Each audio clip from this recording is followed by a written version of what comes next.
Assalamualaikum warahmatullahi wabarakatuh। Welcome to another video of bio science class 8। आज के इस video में हम 8th क्लास का पार्ट 2 देखने वाले हैं।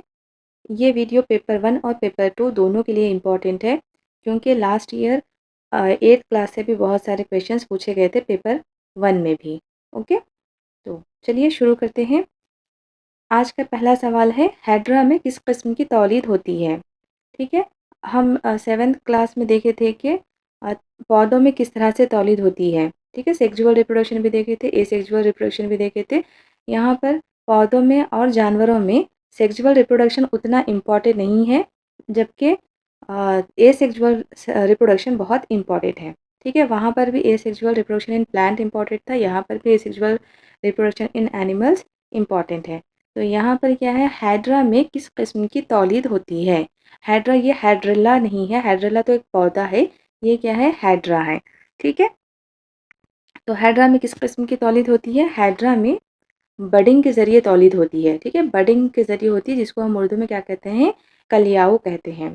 ठीक है, कलियाऊ या फिर बडिंग जो है किस में होती है? हाइड्रा में होती है। ओके, हाइड्रा में इस तरह से छोटी सी एक कली निकलती है, फिर यहाँ पर कली ये आहिस्ता आहिस्ता बड़ी होती है, और ये यहाँ से जब बड़ी हो जाती है तो अलग हो जाती है और यहाँ पे एक आज़ाद ज़िंदगी गुजारने लगती है। ठीक है, तो इस तरह से बडिंग के ज़रिए इसमें तौलीद का अमल अंजाम पाता है। तो हाइड्रा और किसमें? ईस्ट में। ठीक है, ईस्ट, जिसको हम उर्दू में क्या कहते हैं, लहन कहते हैं। ठीक है, ईस्ट और हाइड्रा में तौलीद बडिंग के ज़रिए होती है। ओके, नेक्स्ट क्वेश्चन देखते हैं। अमीबा और पैरामीशियम में किस किस्म की तौलीद होती है? ठीक है, किस किस्म की तौलीद पाई जाती है? आंसर है इसका दो पारगी। ठीक है, इसमें किस तरह से होती है? दो पारगी, बाइनरी फिजन के ज़रिए होती है। ओके, बाइनरी फिजन के ज़रिए यहाँ पर तौलीद अंजाम पाती है। तो यहाँ पर बाइनरी फिजन किस तरह से होता है कि जो अमीबा का सेल है, सबसे पहले क्या होता है, यहाँ पर या इसका न्यूक्लियस डिवाइड हो जाता है। ठीक है, आहिस्ता से न्यूक्लियस डिवाइड होने लगता है, और यहाँ पे एक न्यूक्लियस दो न्यूक्लियस में डिवाइड हो जाता है, और डिवाइड होने के बाद इसके बाद इसकी जो सेल मेम्ब्रेन होती है, वो दोनों साइड से बीच में आने लगती है। इस तरह से एक खाँचा बन जाता है, और ये जब एक दूसरे के करीब आके यहाँ से क्या होते हैं, यहाँ से ये इस तरह से इनकी सेल मेम्ब्रेन अलग अलग हो जाती है, और यहाँ पर दो अमीबा, दो डॉटर सेल्स तैयार हो जाते हैं। ठीक है, फिर फर्दर ये दोनों, फिर तौलीद के अमल में ये दोनों और दो डॉटर सेल्स में चेंज हो जाते हैं। इस तरह से इनके तौलीद का अमल चलते रहता है। ओके, तो अमीबा और पैरामीशियम में, ओके, अमीबा और पैरामीशियम, इन दोनों में इस तरह की तौलीद अमल में आती है, दो पार की binary fission. Okay, next question देखते हैं। नेक्स्ट क्वेश्चन में यहाँ पर दिया गया है, पौधों में तौलीद के लिए कौन से पौधों में तौलीद के लिए नर हिस्से कौन से ज़रूरी है और मादा हिस्से कौन से ज़रूरी है? ठीक है, यहाँ पे दिया गया है फूल के मादा हिस्से फीमेल पार्ट्स कौन से होते हैं और मेल पार्ट कौन से होते हैं। ठीक है, तो फीमेल पार्ट क्या क्या होते हैं फूल के? कलगी होता है, स्टिग्मा, स्टिग्मा और स्टिग्मा के नीचे जो ट्यूब होता है उसको कहते हैं स्टाइल या फिर नए, और इसके बाद होता है बैजदान या फिर ओवरी, और इसके अंदर छोटे छोटे बीज होते हैं। ठीक है, उसको क्या कहते हैं, हम ओव्यूल्स कहते हैं। ठीक है, ये ओव्यूल्स होते हैं, बाद में ये बीज में चेंज हो जाते हैं। और यहाँ पर नर फूल के हिस्से क्या क्या होते हैं? रश्तक, जिसको हम क्या कहेंगे, फिलामेंट, जर्रेशा और ज़ीरा दाना होता है। Okay, pollen grain. ठीक है, नेक्स्ट देखते हैं। तख़ल्लुक़ की ख़ासियत कौन से जानवरों में देखने को मिलती है? तख़ल्लुक़ किसे कहेंगे? तख़ल्लुक़ उसे कहते हैं जो ज़िंदगी में उसका जो दौर हयात होता है, किसी जानवर का दौर हयात होता है, तो वो उसके वक़्त के साथ-साथ चेंज हो जाती है, उसकी शक्ल चेंज होती रहती है। ठीक है? यानी जब वो पैदा होता है तो उसकी शक्ल अलग होती है, फिर बाद में उसकी शक्ल अलग होती है, और इस तरह से उसके ज़िंदगी के मुख्तलिफ़ दौर में उसकी शक्ल चेंज होते रहती है। उसको हम कहते हैं तक़ल्लुब की ख़ासियत। ठीक है? ये किस में देखने को मिलती है? ये मेंढक में देखने को मिलती है। ठीक है? किस में देखने को मिलती है? मेंढक में देखने को मिलती है। ऐसे जानवर एक अमल से गुज़रते हैं जिसे तक़ल्लुब मेटामॉर्फोसिस कहा जाता है। ओके, मेटा के मतलब होता है ज़ायद और मॉर्फो की मीनिंग होता है शक्ल, यानी एक से ज़ायद शक्ल रखने वाले जानवर। यानी नमो के दौरान जिस्मानी साख़्त मुख्तलिफ रूप शक्ल इख्तियार करती है, जो कुछ मुद्दत तक जारी रहती है और इसके बाद वही अपने वालिदैन की मुशाबिहत दिखाई देने लगते हैं। ठीक है, लेकिन जब ये मेंढक के छोटे से बच्चे थे, जो टैडपोल थे, गोगचे थे, इस वक़्त ये मछली नुमा नज़र आते हैं। इनको दुम होती है, ठीक है, वो आहिस्ता-आहिस्ता जब बड़े हो जाते हैं तो इनकी दुम यहाँ से देखें झड़ जाती है, यहाँ पर इसकी शक्ल अलग है, यहाँ पर अलग है, यहाँ पर अलग है, फिर वो अपने पेरेंट के जैसे यहाँ पे हो जाते हैं, ठीक है? अपने पेरेंट्स के जैसे दिखाई देने लगते हैं। इस तरह से ज़िंदगी के अलग-अलग दौर में इनकी शक्ल बदलते रहती है, तो हम इसको क्या कहते हैं? अमल तख़ल्लुब कहते हैं, मेटामॉर्फोसिस कहते हैं। तो ये किसके अंदर होता है? मेंढक के अंदर होता है। ओके, नेक्स्ट देखते हैं अगला क्वेश्चन। अगला क्वेश्चन है, किसी भी खलिए में जानदार जिस्म का हिस्सा या फिर मुकम्मल उज़विया हूबहू शक्ल का तैयार करना क्या कहलाता है? यानी किसी भी एक छोटे से खलिए से हम एक पूरा जानवर तैयार कर रहे हैं, पूरा उज़विया या फिर पूरा जानवर तैयार कर रहे हैं, हूबहू जो जिस जानवर से खलिया लिए थे, उसी शक्ल का एक नया जानवर तैयार करना सिर्फ़ एक खलिए से, उसको क्या कहेंगे हम? क्लोनिंग कहेंगे। ठीक है, इसको क्या कहते हैं? क्लोनिंग कहते हैं। और सबसे पहले क्लोनिंग कौन से जानवर में की गई थी? ये एक भेड़ में की गई थी। ठीक है, ये क्लोनिंग किसमें की गई थी? भेड़ में की गई थी। ओके, नेक्स्ट देखते हैं। यहाँ पर नेक्स्ट देखिए, यहाँ पे क्या दिया गया है? यहाँ पर एक टेबल दिया गया है। इस टेबल में बहुत ही इंपॉर्टेंट इन्फॉर्मेशन दी गई है। यहाँ पर हमारे गुदूद दरो इफ़राज़ गुदूद के बारे में दिया गया है। ठीक है, यहाँ से लास्ट ईयर क्वेश्चंस आए थे। ठीक है, तो ये जो टेबल है, इसमें गुदूद और इनसे इफ़राज़ होने वाले हार्मोन्स के बारे में दिया गया है। तो हमारे लिए यहाँ पर इम्पॉर्टेंट है गुदूद और इससे ख़ारिज होने वाले हार्मोन। ठीक है, ये इम्पॉर्टेंट उतना नहीं है यहाँ पर। ठीक है, तो एक मरतबा ये भी देख लें, पढ़ लें तो बेहतर है। लेकिन यहाँ पर कौन से गुदूद से कौन सा हार्मोन का इफ़राज़ होता है, इसी टाइप के क्वेश्चंस आते हैं। ठीक है, तो फर्स्ट यहाँ पर क्या है? मेल हार्मोन्स के ज़रिए जो ख़ारिज होते हैं वो कौन से हैं? टेस्टोस्टेरोन। और दूसरा जो फीमेल हार्मोन होता है वो क्या है? ईस्ट्रोजन। और नेक्स्ट यहाँ पर सबसे इम्पोर्टेंट, या लास्ट ईयर तेलुगु मीडियम में ये क्वेश्चन पूछा गया था और उर्दू मीडियम में ये क्वेश्चन पूछा गया था। ठीक है, तो मे बी इस बार यहाँ से क्वेश्चन इस तरह का क्वेश्चन पूछा जा सके। ठीक है, तो यहाँ पर क्या है? निखामी या फिर निखाई है ये पेट्यूटरी ग्लैंड। ठीक है, कौन सा ग्लैंड है ये? Pituitary gland. पेट्यूटरी ग्लैंड बहुत सारे हार्मोन्स का इफ़राज़ करता है, इसलिए इसको मास्टर ग्लैंड भी कहा जाता है। पेट्यूटरी ग्लैंड को क्या कहा जाता है? मास्टर ग्लैंड भी कहा जाता है, जिसको हम उर्दू में निखाई या फिर निखामी गुदूद कहते हैं। तो निखामी हार्मोन कौन कौन से हैं? फर्स्ट है ग्रोथ हार्मोन। ओके, फर्स्ट है ग्रोथ हार्मोन। सेकेंड है, ग्रोथ हार्मोन क्या करता है? जिस्म की नशोनुमा को कंट्रोल में करता है। ठीक है, यानी स्टिमुलेट करता है, जिस्म की नमो का ज़िम्मेदार होता है ये। नेक्स्ट है फॉलिकल स्टिमुलेटिंग हार्मोन। ठीक है, FSH, फॉलिकल स्टिमुलेटिंग हार्मोन। और थर्ड है यहाँ पर ल्यूटिलाइजिंग हार्मोन, LH, ल्यूटिलाइजिंग हार्मोन। तो यहाँ पर जो तीन हैं, यहाँ से इस तरह से क्वेश्चन बन सकता है कि ये जो तीन हार्मोन्स है, इसमें एक और हार्मोन ऐड करके निखामी गुदूद से ख़ारिज होने वाला हार्मोन कौन सा नहीं है। ठीक है, इस तरह से यहाँ पर क्वेश्चन बन सकता है। तो ये तीन अच्छे से याद रखें कि कौन कौन से हैं? Growth hormone, follicle stimulating hormone और ल्यूटिलाइजिंग हार्मोन। ठीक है, नेक्स्ट क्या है यहाँ पर? बरगुर्दवी गुदूद। बरगुर्दवी गुदूद से कौन सा ख़ारिज होता है? एड्रेनालिन। तो ये सबसे इम्पॉर्टेंट इसलिए है क्योंकि ये जज्बात पर काबू रखता है। ओके, जज्बात पर काबू रखता है। ये कहाँ पर पाया जाता है? गुर्दे के ऊपर पाया जाता है, इसलिए इसको बरगुर्दवी गुदूद कहते हैं। जज्बात पर काबू रखने वाला ग्लैंड कौन सा है? एड्रेनालिन। ओके, चलिए आगे बढ़ते हैं। नेक्स्ट क्वेश्चन है, ख़तरे से दो चार अनवा का रिकॉर्ड रखने वाली बुक क्या कहलाती है? क्या कहलाती है? खतरे से दो चार अनवा किसे कहेंगे? खतरे से दो चार अनवा ऐसे जानवरों को कहा जाता है जिनकी तादाद दिन ब दिन ख़त्म हो रही है। ठीक है, उनको हम खतरे से दो चार अनवा कहते हैं। तो ऐसे अनवा जो आहिस्ता आहिस्ता ख़त्म हो रहे हैं, उनके लिए एक रिकॉर्ड बनाया जाता है। उस बुक का नाम क्या है? Red data book. ठीक है, इसका नाम क्या है? Red data book. तो ये किसने जारी की है रेड डेटा बुक? ऐसे जानवरों का रिकॉर्ड रखने वाली तंजीम वर्ल्ड वाइल्ड लाइफ फेडरेशन या फिर IUWC बैनुल अक़वामी तंजीम बराए तहफ़्फ़ुज़ जंगलियाती ज़िंदगी ने एक किताब की इशाअत की है जिसमें इन तमाम नबातिया और हैवानिया के अनवा का तज़किरा किया गया है जिनका वजूद ख़तरे में है। इस किताब का नाम है रेड डेटा बुक या फिर red list book. Okay, next देखते हैं।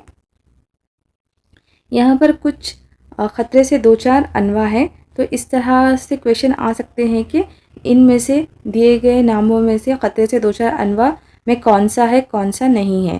ठीक है, 2016 में किस तरह का क्वेश्चन आया था, दिए गए 4 ऑप्शन में से ख़तरे से दो चार अनवा में कौन नहीं है आया था। ठीक है, तो यहाँ पर एक मरतबा देख लेते हैं क्या है। बब्बर, सुर्ख लोमड़ी और सिंगल हॉर्न दरियाई घोड़ा, एक सिंग घोड़ा और गिद्ध और धब्बेदार चीतेल हिरन, लोरिस, ब्लैक स्पाइडर मंकी, जंगली बिल्ली। ठीक है, ये इतने क्या है ख़तरे से दो चार अनवा हैं। और इसके अलावा जो पौधे हैं, ठीक है, पौधे जिसे को क्या कहता है, फ्लोरा। ओके, फ्लोरा का मतलब होता है पौधे और फौना का मतलब होता है जानवर। ठीक है, फ्लोरा में कौन कौन है, साइकस। ठीक है, यहाँ पर ये इंपॉर्टेंट है, चारों प्लांट बहुत इंपॉर्टेंट है।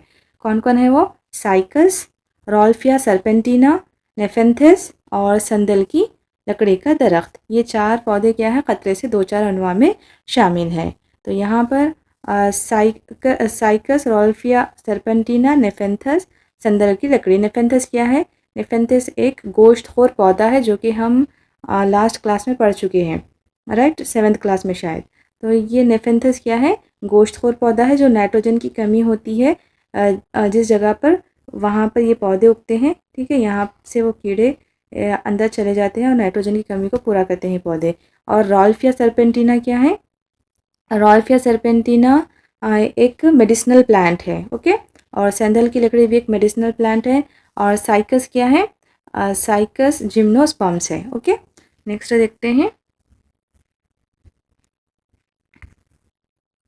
नेक्स्ट यहाँ पर देखिए उनके नाम दिए गए हैं, अभी हम पिक्चर्स देखें ना, और भी थोड़े एक्स्ट्रा में यहाँ पर नाम है। नबातिया और हैवानिया पौधों में कौन कौन से हैं, सालुब मिस्री पौधों के अनवा, ऑर्चिड स्पीशीज़ और ऑर्चिड स्पीशीज़, संदल की लकड़ी, संदल की लकड़ी के दरख्त, साइकस, ये 2 हैं। ठीक है, कौन से, सालुब मिस्री पौधों के अनवा जैसे संदल की लकड़ी और साइकस, ये 2 है। और रॉल्फिया सर्पेंटिना, रॉल्फिया सर्पेंटिना क्या है, एक मेडिसिनल प्लांट है, तब तिब्बी पौधा है। ओके, और जानवर में कौन कौन है, चीता, हिंदुस्तानी बब्बर, हिंदुस्तानी भेड़, सुर्ख लोमड़ी, सुर्ख पांडा, शेर, जंगली बिल्ली और लक्कड़ बग्गा वगैरह। ठीक है, घोड़ियाल, कछुआ, अजदहा, समंदरी, सब्ज़ समंदरी कछुआ वगैरह। मोर, ज़मीन पर रहने वाला परिंदा जिसकी गर्दन और टांगें लंबी होती हैं। ग्रेट इंडियन बस्टर्ड, आबी परिंदा, पेलिसियन, ग्रेट इंडियन हॉर्न्ड बिल वगैरह। सुनहरा बंदर, लायन टेल्ड मैंक, ओके, नीलगिरी लंगूर, लोरेसिस। ओके, इतने सारे यहाँ पर हैवानात और जानवरों के बारे में दिया गया है, तो आपको ये नेम्स याद रखना ज़रूरी है। ठीक है, एक मरतबा अच्छे से देख लें इसको। नेक्स्ट देखते हैं, कीवी परिंदा कौन से मुल्क का इलाक़ाई अनवा है। कीवी परिंदा कौन से इलाक़ाई अनवा किसको कहेंगे हम, इलाक़ाई अनवा। लास्ट टाइम पे भी हम पढ़े कि ऐसे परिंदे या फिर जानवर या फिर पौधे, ऐसे स्पीशीज़ जो एक ही मुकाम पर रहते हैं, दूसरे मुकाम पर नहीं पाए जाते। ठीक है, एक मखसूस इलाक़े तक ही महदूद रहते हैं, उनको हम क्या कहते हैं, इलाक़ाई अनवा कहते हैं। ठीक है, तो कौन से हैं वो, कीवी कहाँ का इलाक़ाई अनवा है, कहाँ का परिंदा है कीवी, कीवी न्यूजीलैंड का है। ओके, कीवी न्यूजीलैंड का है। मोर इंडिया का है। ठीक है, इसके नेम्स तो बुक में नहीं दिए हुए हैं। मोर इंडिया का है और वाइट शेर भी इंडिया का है। इसका नाम है चींटी खोर। ये चींटी खोर आई थिंक अमेरिका का है ये। ठीक है, ये अमेरिका का है इलाक़ाई अनवा। ओके, नेक्स्ट क्वेश्चन देखते हैं, कौन से बैरूनी हमलावर परिंदों से कौवों की तादाद कम हो रही है। बाज़ जानवर और पौधे, ठीक है, जैसे कि जानवर, पौधे, परिंदे होते हैं, क्या करते हैं एक जगह पर आके उनकी कॉलोनीज़ वगैरह पे हमला करके उनकी तादाद कम कर देते हैं, ठीक है, उनको वहाँ से दूर कर देते हैं, तो उनको हम क्या कहते हैं, बैरूनी हमलावर कहते हैं। तो ये बैरूनी हमलावर परिंदे हैं जो हैदराबाद में कौवों को कम होने का सबब बन रहे। वो कौन से परिंदे हैं? वो हैं कबूतर, ठीक है, हैदराबाद के जो कबूतर हैं वो कौवों की कमी का सबब बन रहे। इसी तरह से वाटर वाटर हयासिनेट, वाटर हयासिनेट ऐसा पौधा है जो कि तालाबों के ऊपर क्या होता है, दूसरे पौधों को ख़त्म करके वहाँ पे अपनी जगह घेर लेता है, ठीक है। ये भी क्या है, एक हमलावर पौधा है और ये क्या है, हमलावर परिंदा है, ठीक है। नेक्स्ट क्वेश्चन देखते हैं। कुदरती माहौल में जंगली जानवरों का तहफ़्फ़ुज़ किए जाने वाले मुकाम को क्या कहते हैं? ठीक है, ये बहुत ही इम्पोर्टेंट क्वेश्चन है। कुदरती माहौल में जंगली जानवरों के तहफ़्फ़ुज़ किए जाने वाले मुकाम को क्या कहते हैं? क्या कहते हैं? नेशनल पार्क कहते हैं, ठीक है ना। ऐसी प्लेस जहाँ पर कुदरती माहौल फ़राहम करके वहाँ पर जानवरों को ख़तरे से दो चार अनवा को वहाँ पर उनकी हिफाजत की जाती है, उनको क्या कहते हैं, उनका तहफ़्फ़ुज़ किया जाता है, उसको क्या कहते हैं, नेशनल पार्क कहते हैं। तो नेशनल पार्क के अलावा और भी होता है, सेंचुरीज़ भी होती है, सेंचुरी। तो वो जो सेंचुरी होती है वो कहाँ होती है, वो किसको कहते हैं सेंचुरी? जो नेचुरल सेंचुरीज़ होते हैं वहाँ पर ज़्यादातर जानवरों के मुकाबले में बर्ड्स होते हैं, ठीक है। वहाँ पर स्पेशली जहाँ पर बर्ड्स होते हैं उनको हम क्या कहेंगे, सेंचुरी कहेंगे। और वो सेंचुरी में बर्ड्स के अलावा जानवर भी होते हैं, लेकिन वहाँ की स्पेशलिटी ये होती है कि वहाँ पर ज़्यादातर परिंदों का तहफ़्फ़ुज़ किया जाता है, ठीक है। तो यहाँ पर नेशनल पार्क और सेंचुरी में क्या फ़र्क है मालूम होना चाहिए। ओके, नेक्स्ट देखते हैं।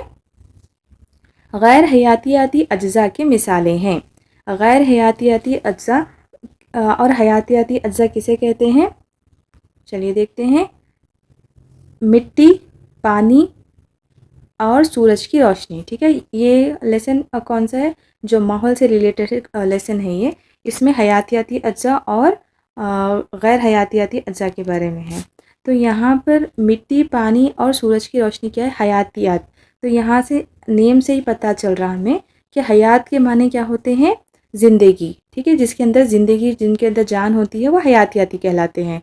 और जो जिनके अंदर ज़िंदगी या फिर हयात नहीं होती वो क्या कहलाते हैं, गैर हयातियाती। माहौली निज़ाम, ठीक है। ये माहौली निज़ाम में दो तरह के चीज़ें होती हैं।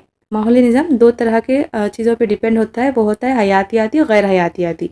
ये दोनों एक दूसरे के ऊपर डिपेंड होते हैं। तो हयातियाती में क्या आता है, गैर हयाती में क्या आता है, यहाँ पर मिट्टी, पानी और सूरज की रोशनी, ठीक है। ये तीन चीज़ें अच्छे से याद रखिए। मिट्टी, पानी और सूरज की रोशनी क्या होती है, गैर हयातियाती होती है, ठीक है। ए बायोटिक कंपाउंड्स होते हैं ये, ठीक है, ए बायोटिक कंपाउंड्स। नेक्स्ट देखते हैं। हयातियाती अज्जा की मिसालें क्या है? बायोटिक कंपाउंड्स कौन से होते हैं, हयातियाती अज्जा कौन से होते हैं? पौधे, पौधे जानवर, पौधे जानवर और खुर्दबीनी अजसाम। पौधे, जानवर और खुर्दबीनी अजसाम किसके अंडर आते हैं, ये हयातियाती अज्जा, बायोटिक कंपाउंड्स के अंदर आते हैं ये तीनों, ठीक है। वो तीन पानी, हवा, सूरज की रोशनी ए बायोटिक, और हयातियाती अज्जा में कौन से आते हैं, पौधे, जानवर और खुर्दबीनी अजसाम, ठीक है। नेक्स्ट देखते हैं। हयाती अज्जा एबायोटिक कंपाउंड्स और बायोटिक कंपाउंड्स और एबायोटिक कंपाउंड्स।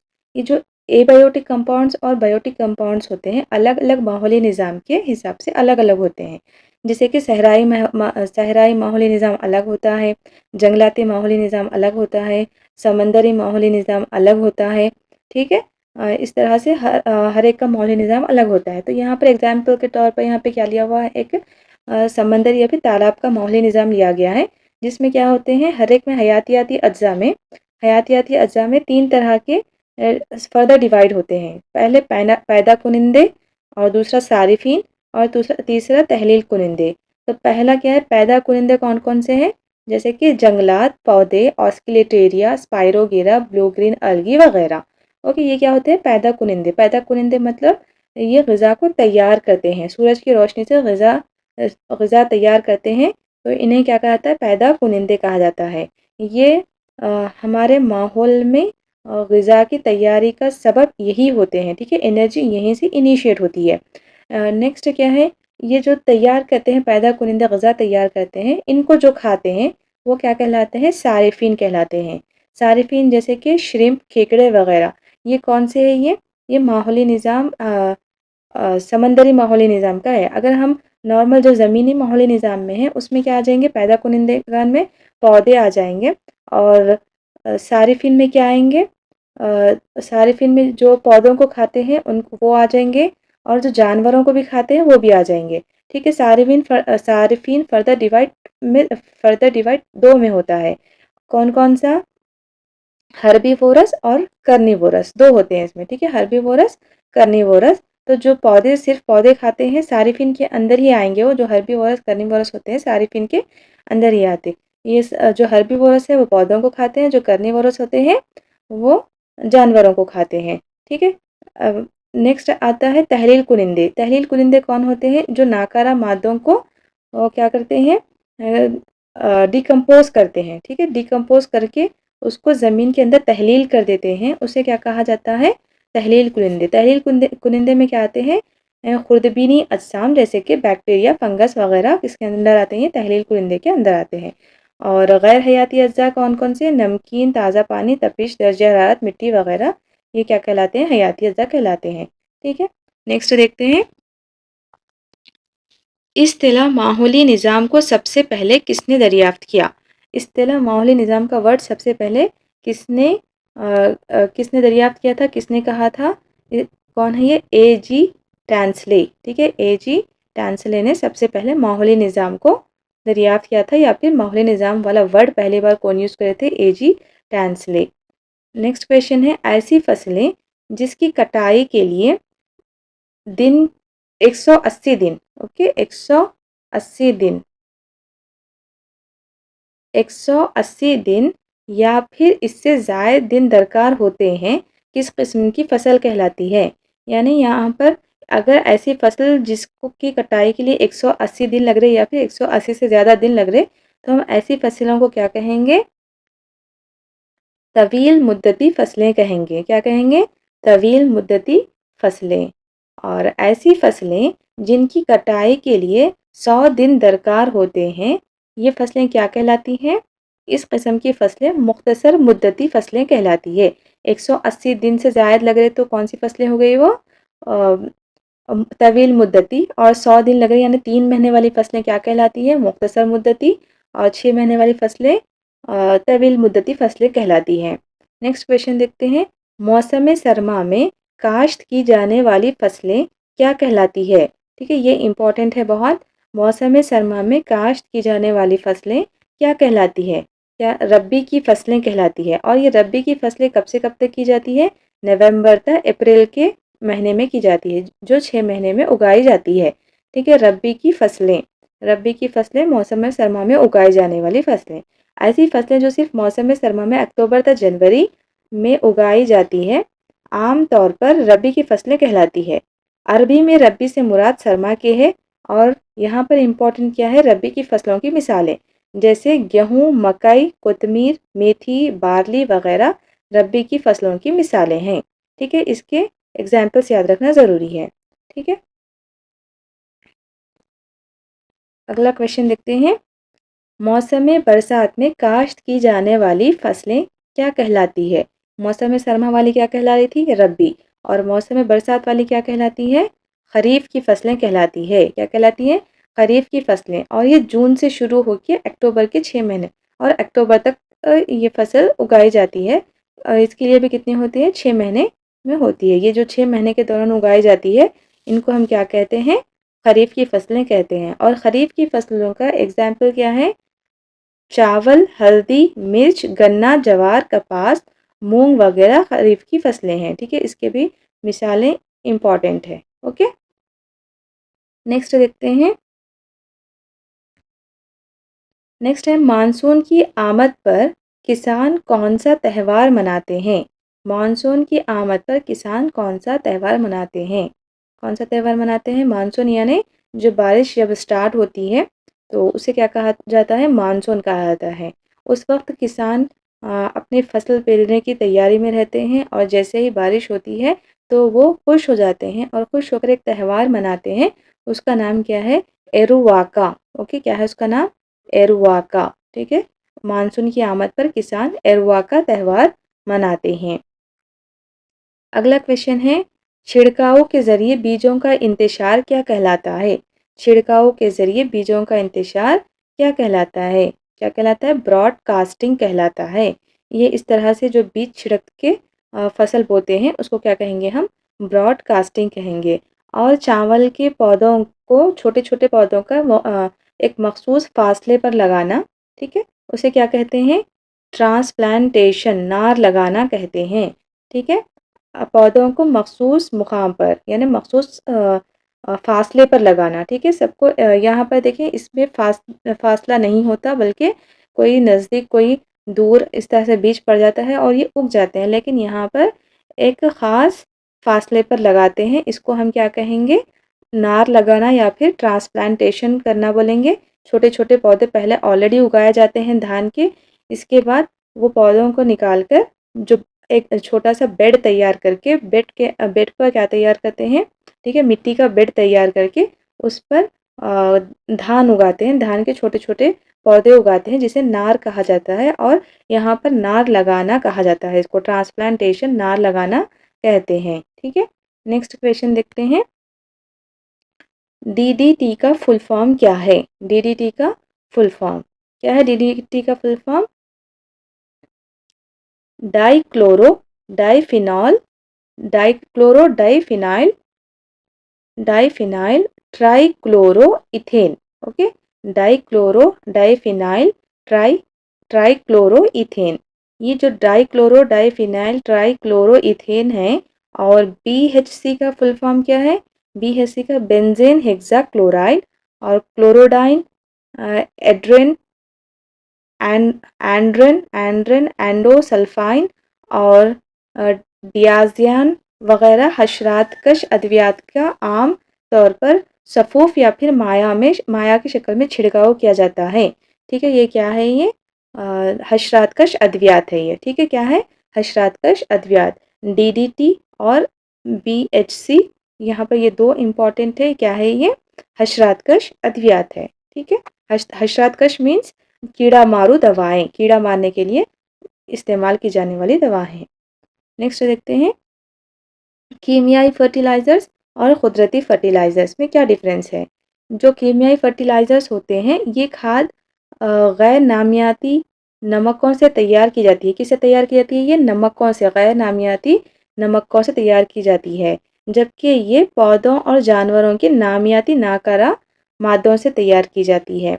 ये खाद फैक्ट्रियों में तैयार की जाती है, ये खुली जगहों पर तैयार की जाती है। इसमें ह्यूमन्स ह्यूमन्स नहीं पाई जाती मिट्टी में। ह्यूमन्स, आई थिंक ये हमस है। ठीक है, हमस, हमस यानी मिट्टी की ऊपरी पतली लेयर को हमस कहते हैं। मिट्टी में हमस परत ज़ख़ीरा होती है। ओके, मिट्टी में नाइट्रोजन, फास्फोरस और पोटाशियम की कसीर मकदार ज़मीन में ज़ख़ीरा की जाती है। इसमें क्या होता है? ये खाद में सिर्फ नाइट्रोजन, फास्फोरस और पोटाशियम, जो कि कला मुखवियात है, यही पाए जाते हैं। जबकि मिट्टी में नाइट्रोजन, फास्फोरस और पोटाशियम की कम मकदार ज़मीन में ज़ख़ीरा होती है। नेक्स्ट है, मिट्टी की सेहत मुतासिर होती है। इसका इस्तेमाल करने से मिट्टी ख़राब होती है, जबकि इसका इस्तेमाल करने से मिट्टी की सेहत में इजाफ़ा होता है। इससे फसल तो अच्छी हो जाती है वक़्तिया तौर पर, लेकिन ये अगली फसलों के लिए मिट्टी ख़राब हो जाती है, जबकि ये अगली फसलों के लिए मिट्टी और भी ज़्यादा सेहतमंद हो जाती है। नेक्स्ट देखते हैं, और इसमें क्या होता है? सिर्फ एनपीके होता है, नाइट्रोजन, फास्फोरस और पोटाशियम। ठीक है, जो आर्टिफिशियल खाद होती है उसके अंदर एनपीके होता है। कौन-कौन सा? नाइट्रोजन, फास्फोरस और पोटाशियम। जबकि कुदरती फर्टिलाइज़र्स होते हैं वो बैक्टीरिया की वजह से तैयार होता है, जैसे कि अज़ोटोबैक्टीरिया, नाइट्रोबैक्टीरिया वगैरह क्या करते हैं? जो भी पौधों और जानवरों के नामियाती मादे होते हैं उनको तहलील कर देते हैं। ठीक है, नेक्स्ट क्वेश्चन देखते हैं। नेक्स्ट क्वेश्चन है इरिगेशन से रिलेटेड है। यहाँ पर इरिगेशंस मीन्स पौधों को पानी किस तरह बहाया जाता है, ठीक है। और फरो इरिगेशन में क्या होता है यहाँ पर, फरो इरिगेशन